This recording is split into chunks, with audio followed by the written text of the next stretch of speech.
She told me she'd leave me 100 times. I only had to agree once for her entire world to fall apart.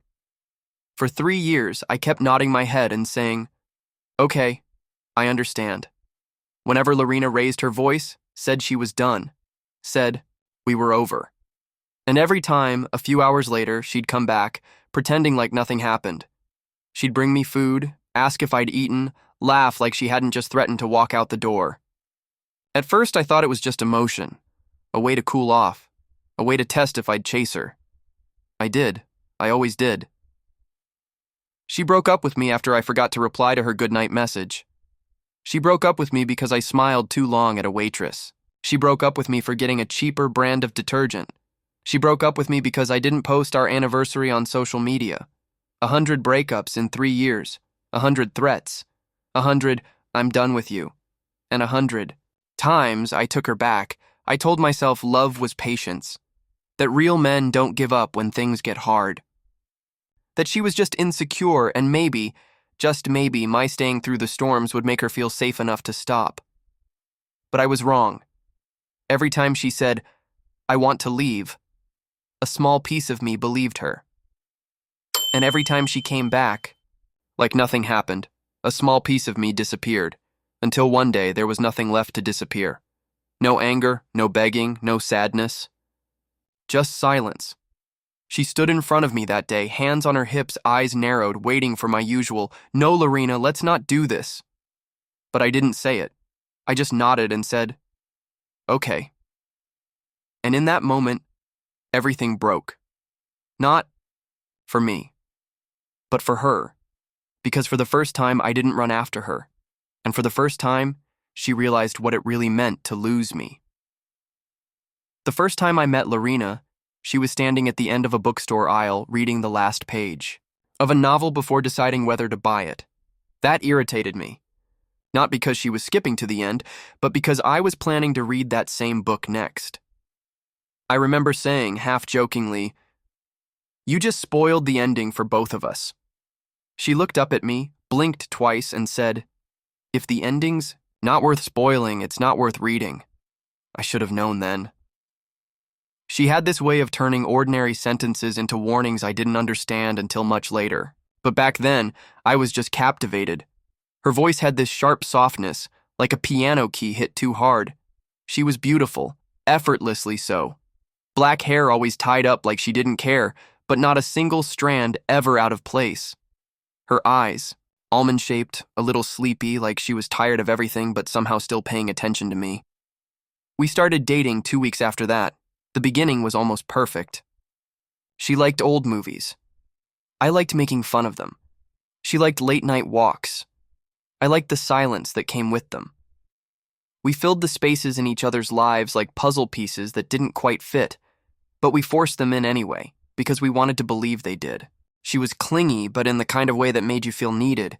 She always asked where I was, who I was with, what I had eaten, if I missed her, and I answered every single question like it was the first time she'd asked. I thought that was love. Then the first fight happened.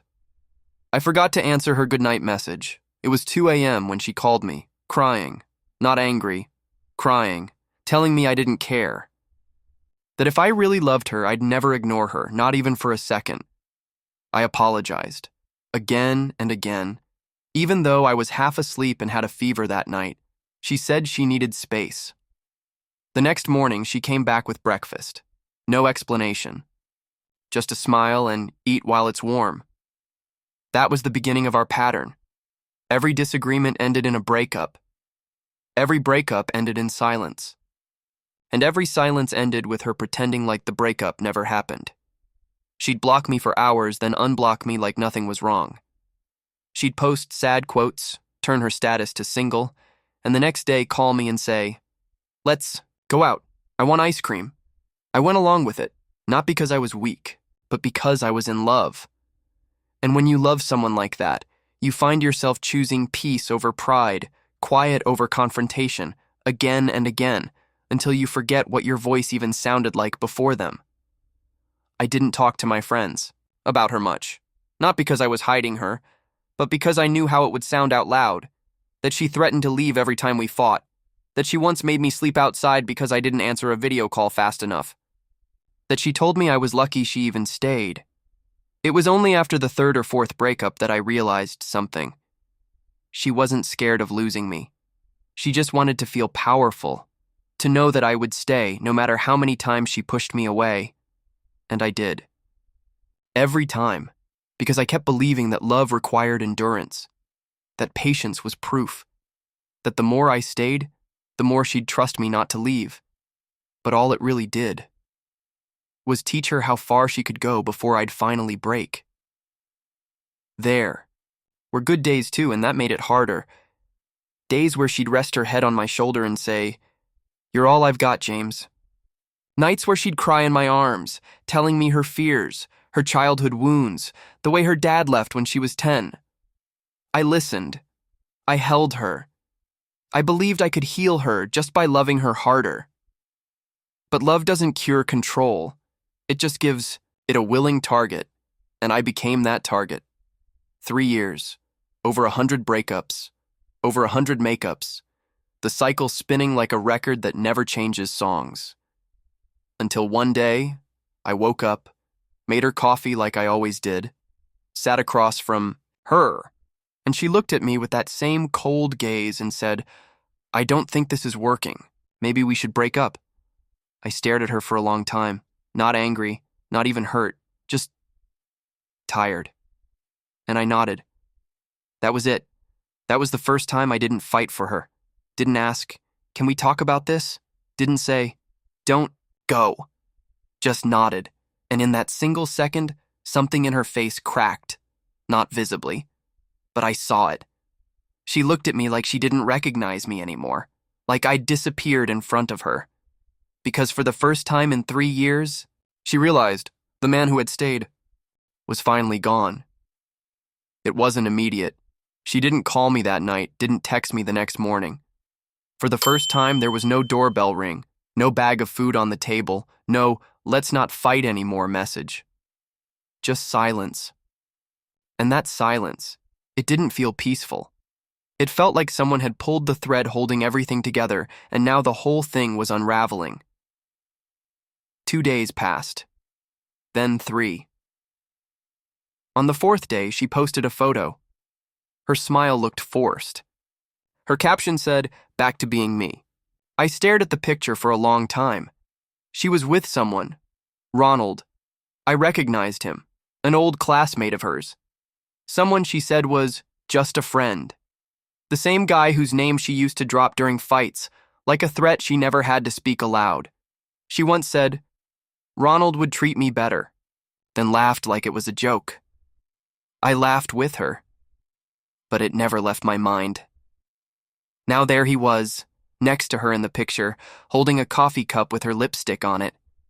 And she was smiling, the way she smiled when she wanted me to feel something. The way she smiled when she wanted to remind me she didn't need me. I didn't comment, didn't like it, didn't message her. But that night, I stared at the ceiling for hours, wondering how someone could move on that fast. Or maybe she never really stopped being gone. Maybe I was the one catching up to the truth. The next day, I got a message from Ethel, a friend of hers who had always been awkwardly kind to me. "Can we talk?" she said. I agreed. We met at a quiet cafe. I hadn't spoken much in days, and she noticed it right away. "I saw the post," she said gently. "That's not real." I looked at her. "You mean the photo?" She nodded. She asked Ronald to take it with her, told him she wanted to make someone jealous. I laughed quietly, not because it was funny, but because I had no reaction left in me. "So it worked," I said. "She wanted you to call her," Ethel added. "She was hoping you'd fight for her. She thought if she pushed you far enough, you'd finally show how much she mattered." "She thought I hadn't shown it enough already?" Ethel didn't answer. She just looked at me like I'd been holding my breath too long and didn't even realize I was drowning. "She thinks the breakup is temporary," Ethel said after a moment. "She doesn't believe you'll stay gone." I sipped my coffee, cold now, and said, "She used love like a rope, tightened it every time I tried to breathe. And when I stopped struggling, she called it a betrayal." Ethel looked away. then back at me.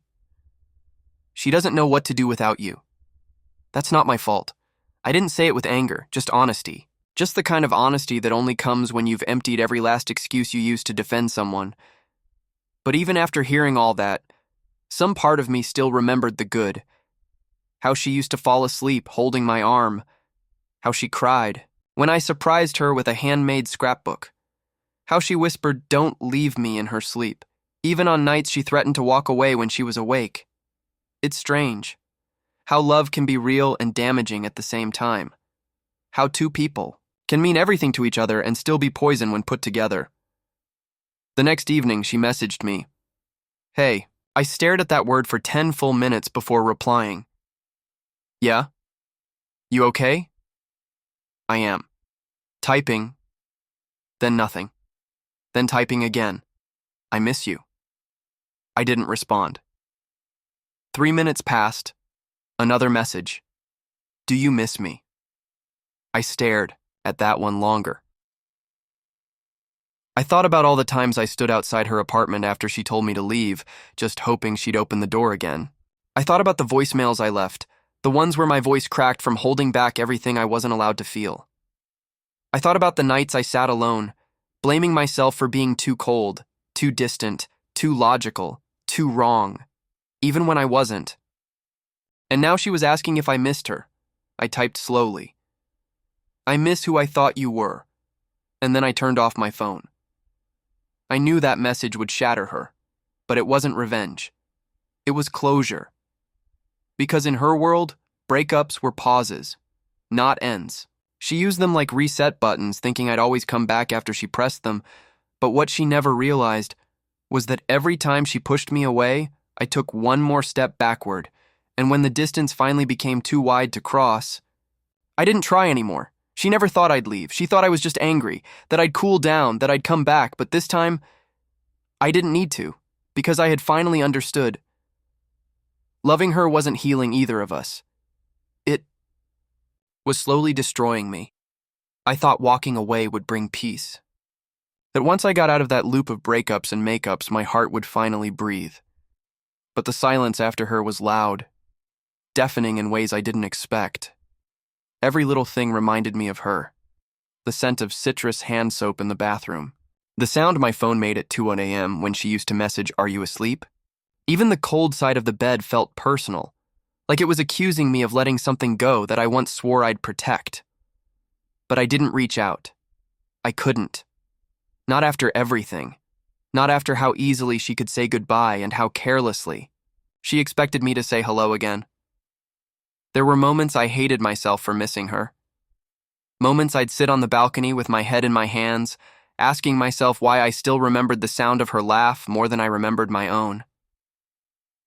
She wasn't a villain. That's what made it harder. She was just broken, and I loved her so much that I let her break me too. I started to question everything. Was I too cold? Was I supposed to be more forgiving? Did I give up too fast?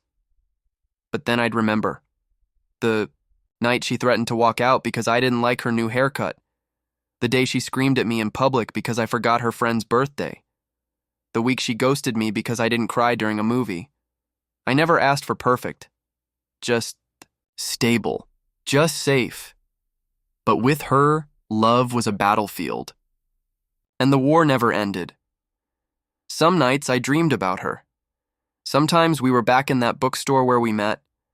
Sometimes we were laughing in bed, our legs tangled like nothing else existed. But just before I woke up, it always changed. She would look at me, tell me she was leaving. Again, and I'd wake up with tears on my pillow and her name burning on my tongue. I deleted her photos from my phone, but I couldn't delete the memories burned into my routines. When I walked by her favorite bakery, my feet still paused. When I saw her favorite movie title on the streaming app, my fingers hesitated. When someone said, "Love requires effort," I almost laughed because I gave all the effort. She gave all the ultimatums. And now, I was alone. But I wasn't empty. Not anymore. Because every day that passed, I realized something deeper. I wasn't mourning her. I was mourning the version of me who thought being loved meant being tested. She hadn't messaged again since I sent that last reply. I miss who I thought you were. Maybe she read it 100 times. Maybe she cried. Maybe she didn't care. But I did. I cared too much, too long, too deeply, and that was the part that hurt the most. Not the breakup, not the silence, but the fact that I gave everything to someone who thought leaving was love. It had been a week since I last heard from her. The silence was beginning to feel permanent, like a layer of dust settling over everything we once were. And just as I was starting to convince myself that the worst was behind me, I got a message. Not from Lorena, from Ronald. Hey man, can we talk? I stared at the name for a full minute. My first instinct was to ignore it, but curiosity, or maybe something darker, pulled my thumb toward the screen. About what? I typed. It's about Lorena. She's not doing okay. I didn't reply. A few minutes later, another message came. She told me you broke up with her, but she didn't tell me how broken she was. I thought she was just trying to move on, but last night she showed up at my place in tears, completely wrecked. She said she messed everything up. I closed my eyes. A part of me felt a flicker of something. Worry? Guilt? I wasn't sure anymore. My heart had been so bruised, I wasn't sure if I could feel anything clearly. Then he said something that shook the ground under me. She told me she might be pregnant. The air left my lungs. My vision blurred for a second. Every sound around me disappeared except the pounding in my chest. Pregnant? I read the message again. And again. And again. She said she wasn't sure yet, but she missed her period and bought a test. She hasn't taken it yet. She wanted to tell you but didn't know how. My fingers hovered above my phone, frozen. It felt like the world split in two. One half of me wanted to scream, to punch a wall, to run. The other half just stood there, numb, swallowing the reality piece by piece. Was it mine? I didn't know. But I knew one thing. If it was true, then this wasn't just about heartbreak anymore. It was about something bigger. Someone else. I grabbed my jacket and keys without thinking. The streets outside blurred past me as I drove, not even knowing where I was going. All I knew was I had to see her. Halfway there, I pulled over. My hands were trembling. What would I say to her? What could I say? I thought I had walked away for good. Thought I had finally closed the door. But now the door was wide open again. And everything I thought I'd escaped was staring me in the face. And deep inside me, buried under all the anger and exhaustion, a single terrifying thought crept in. What if I was still in love with her? The night was colder than usual. Maybe it was the wind. Maybe it was just me. I stood outside her apartment, staring at the door I'd walked through 100 times. A door that used to open before I even knocked. A door I now couldn't bring myself to touch. But then it opened, before I even lifted my hand. There she was. Lorena. She looked smaller. Not physically, but emotionally. Like the fire she used to carry had burned her instead of everyone else this time. Her eyes were red. Her hair was messy. She had a blanket wrapped around her shoulders like she couldn't stop shaking.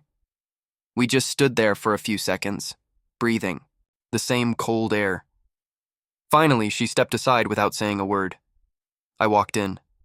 The apartment was exactly the same. Same faint scent of lavender, same flickering kitchen light, same framed photo of us on the wall, the one we took on our first trip together. She hadn't taken it down. Did Ronald tell you? She asked. Her voice so quiet it barely touched the air. I nodded. She turned away.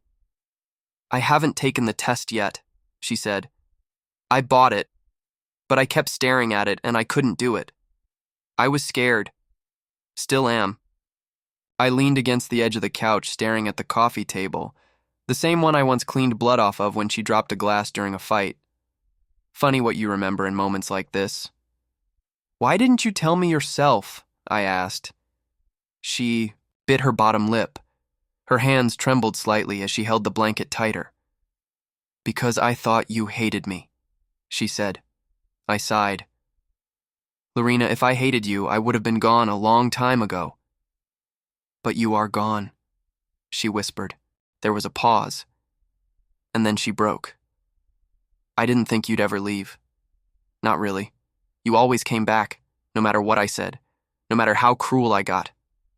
I thought you'd stay, because you loved me." I looked at her. Really looked at her. And for the first time, I didn't see the girl who used to scream and threaten and break me with her silence. I saw the scared, shaking woman who finally realized she'd pushed too far.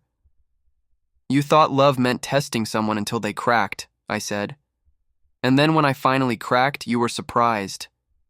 Tears spilled down her cheeks. She didn't wipe them. "I didn't know how else to feel safe," she said. "I grew up watching people leave. I thought if someone fought for me, even after I pushed them away, that meant they wouldn't leave." "That's not love, Lorena," I said softly. "That's control. That's fear dressed up in affection."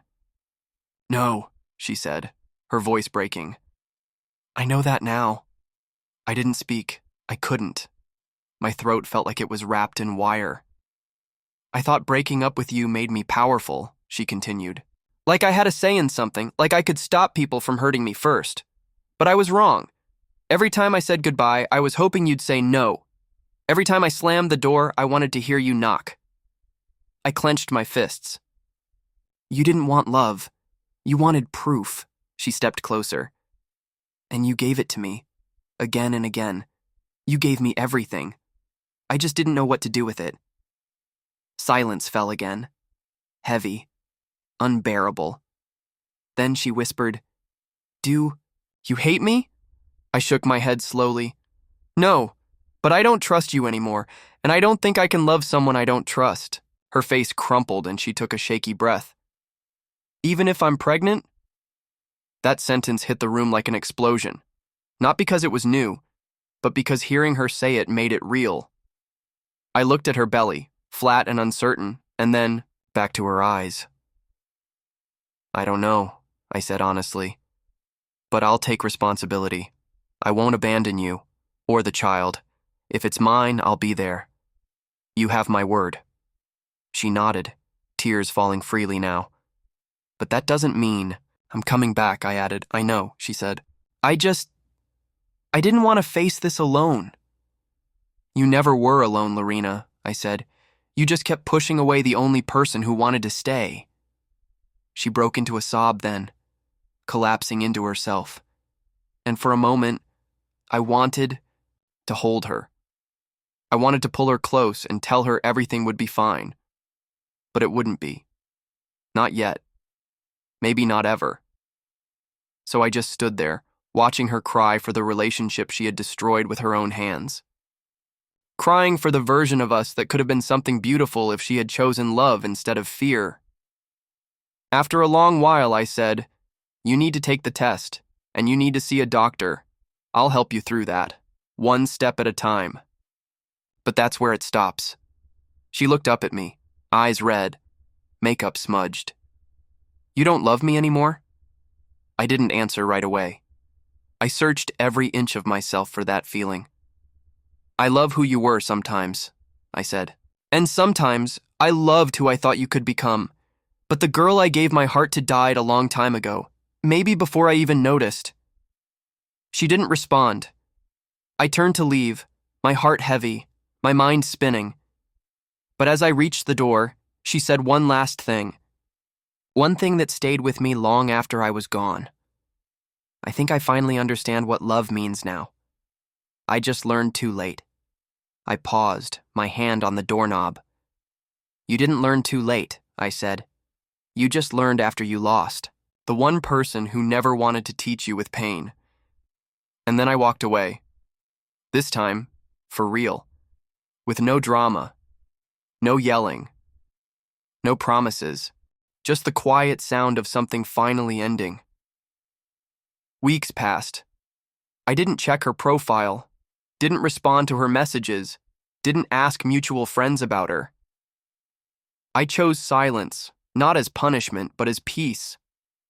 I focused on myself for the first time in years, slept without clutching my phone, ate without wondering if someone else had, walked without needing to check in, breathed, really breathed, like a man finally allowed to exist without permission. Lorena faded from my days, but not entirely from my life. We had one last tie, the pregnancy. A week after our conversation, she called and told me the result. She wasn't pregnant. Her voice trembled when she said it. She was expecting me to react, maybe with relief, maybe with sadness, but all I said was, "Thanks for telling me," and hung up. No lecture, no guilt, just the clean sound of a door, locking from the inside. That was the last time we spoke, until a few weeks later when my phone buzzed with a number I didn't recognize. It was Ethel. She sounded nervous. "James, you might want to sit down." She told me Lorena had posted something on social media, a lengthy post full of regret and poetic self-pity. A breakup story where she painted herself as the victim, where she said she had loved someone with her whole heart, but he gave up on her. Where she described me without ever saying my name, blaming emotional neglect and lack of support. And worst of all, she implied I walked out on her when she was pregnant. Even though she knew she wasn't, she didn't say it directly. She let people assume. And they did. Her comment section was full of sympathy, calling me cruel, calling her brave. I read the post once, then again, then again. Each time, the anger bubbled a little more. Not because she lied, but because after everything she'd done, she still needed to be the hero of her story, even if that meant making me the villain. That's when I decided. If she needed an ending so badly, I'd write it for her. I reached out to Ethel. She agreed to help. Turns out, Lorena had always worried about appearances. She wanted to look loved, desired, adored, feared being forgotten. So I gave her exactly that. I waited 3 days, then posted something simple. No names, no accusations, just facts. I was in a relationship where I was broken up with over 100 times in 3 years. I forgave. I stayed. I believed love meant patience. Until one day, I stopped answering the threats. I left. Then I found out the truth. People only change when they lose the audience for their chaos. I didn't enable comments, didn't tag anyone, just left it there. But people knew. Mutual friends. Ethel. Her circle. It spread like wildfire. People remembered her old posts, the dramatic stories, the crying selfies, the "he hurt me" poems, and now they were seeing my side, the side I never showed, the truth I kept quiet for 3 years. Suddenly the sympathy turned into silence, then questions, then distance. She messaged me again. "Why are you doing this to me?" I stared at the words, then replied, "I didn't do anything. I just stopped protecting you from your own reflection." She sent a paragraph back, then deleted it, sent another, deleted it again. Eventually just, "I miss you." I didn't answer. A week later, I went out with Ethel, just coffee. But for the first time in years, I laughed without worrying about what it meant. She was kind, patient. She didn't ask me where I'd been, who I'd spoken to, or why I hadn't called sooner. She just smiled and said, "You look lighter." And I was. Not because I had someone new, but because I'd finally let go of the person who made love feel like a hostage negotiation. Months passed, seasons changed. I moved to a new place, started my own business, built a life that wasn't constantly waiting for the next emotional explosion. And Lorena? She faded, not all at once, but piece by piece. The memory of her voice stopped echoing in my mind. The photos I used to avoid scrolling past didn't sting anymore. Even her name stopped feeling like a wound and started sounding like a lesson. Few people still asked what happened between us. I just smiled and said, "She mistook chaos for love, and I mistook patience for healing." But the truth, the real truth, I didn't leave her. She left me. 100 times, in 100 ways, until I finally believed her. And the moment I did was the moment I got my life back. That was the ultimate revenge. Not hate, not cruelty, not making her feel what I felt, but living without needing her anymore, and showing the world what real peace looks like when it's no longer earned through pain.